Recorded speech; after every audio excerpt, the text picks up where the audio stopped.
के bullish argument statements आते हुए दीवान सर की तरफ से। अब बहुत समय निकल गया है, कुछ इंपॉर्टेंट रिजल्ट डिस्कस करने। हर्षदा आपको आपकी स्क्रीन पर नजर आएंगी।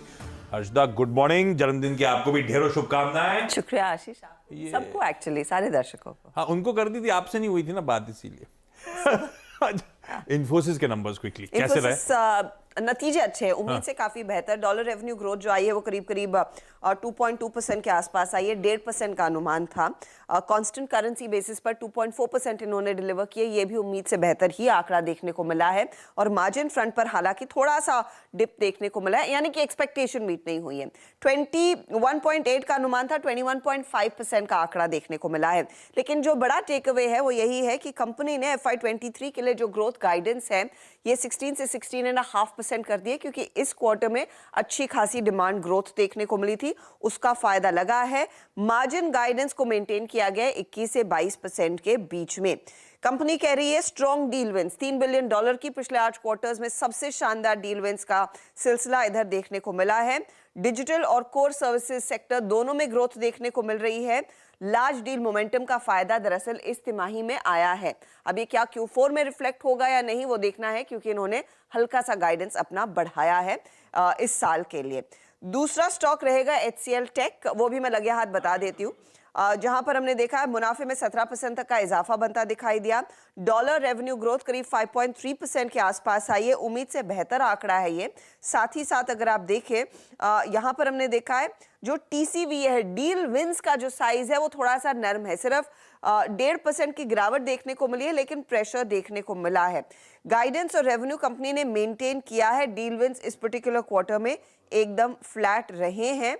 कंपनी ने कहा है कि जो भी ग्रोथ देखने को मिली है ये सीजनल स्ट्रेंथ देखने को मिलती है सॉफ्टवेयर बिजनेस में, उसका एक फायदा देखा गया है। कांस्टेंट करेंसी आधार पर भी आपने देखा कंपनी गाइड जो कर रही है वो करीब 13.5 से 14% के गाइडेंस इस समय इन्होंने जो रखा था उसको बढ़ाकर वो 14.5 के आसपास लाए हैं, तो हल्का सा इजाफा देखने को मिला है। नंबर्स अच्छे हैं, वैसे कोई प्रॉब्लम नहीं, कोई अदर देन द फैक्ट कि डील विंस नरम है, नतीजे अच्छे। मालवीय साहब, दोनों स्टॉक्स को आप एनालाइज करके रखिएगा, आपके पास आ रहा हूं। दीवान साहब, अब तो तीनों दिग्गजों के नंबर्स आ गए। विप्रो को इसलिए नहीं काउंट कर रहा क्योंकि वो तो अपनी थकावट में है। रेवेन्यू मोमेंटम सबके एक्सपेक्टेशन से बेहतर, पर उस पर फिर इफ्स एंड बट्स लगे हुए हैं। कोई कहता है किसी का एग्जीक्यूशन अच्छा रहा, कोई कहता है किसी के थर्ड पार्टी आइटम्स के चलते अच्छा मोमेंटम आया, या किसी की सीजनैलिटी प्रोडक्ट बिजनेसेस के लिए अच्छा क्वार्टर होता है, इसका फायदा मिला। तो इफ्स एंड बट्स लगे हुए हैं। इन तीनों नंबर्स के बाद आपका आईटी पे भरोसा बढ़ा क्या? इस मिक्स कमेंट्री के चलते अभी रुकने का समय, समझने का समय?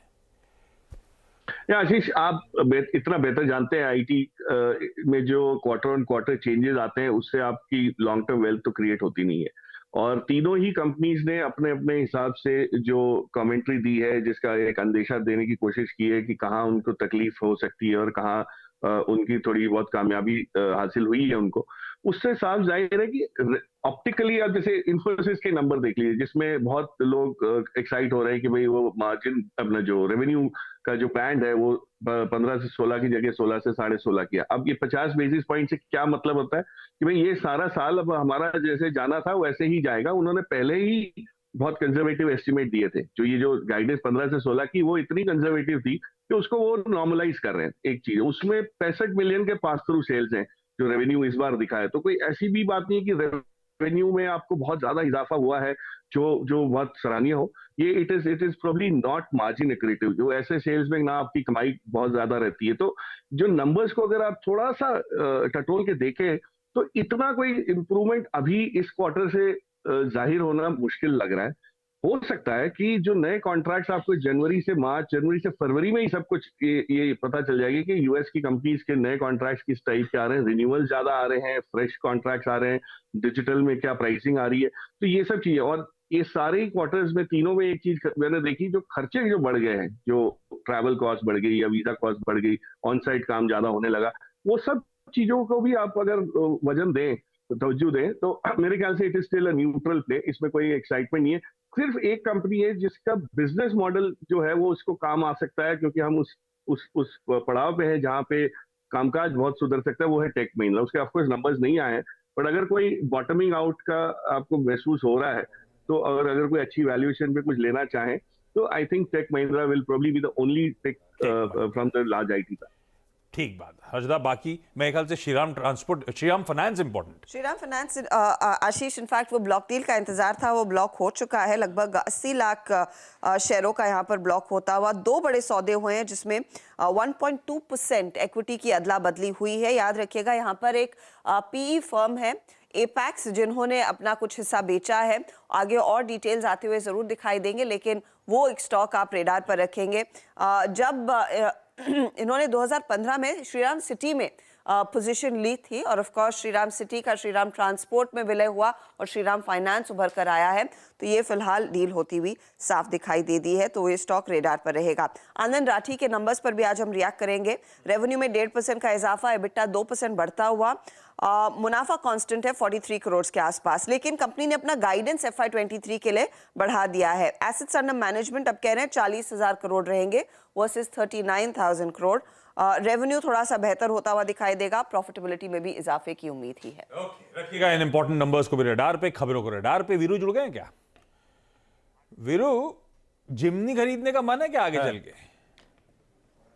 नहीं, जिम्नी नहीं। क्यों?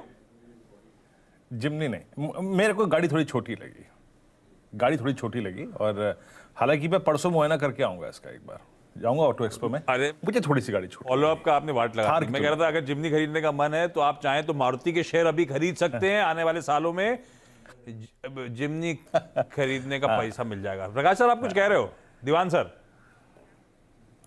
गाड़ियां छोटी लगती हैं क्योंकि सड़कें बहुत बड़ी हैं। हम बम्बई वालों के लिए ये गाड़ी भी अच्छी खासी बड़ी हो जाती है जब पार्किंग की समस्या झेलनी पड़ती है। तो और गावर सर तो 2 डोर की तरफ मूव कर गए हैं। गावर सर तो अब 2 डोर ढूंढ रहे हैं।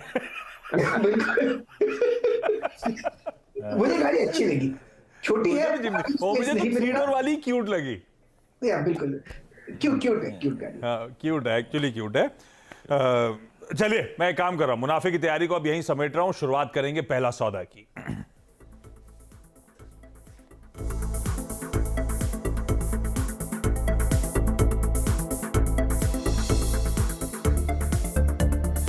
ये है पहला सौदा।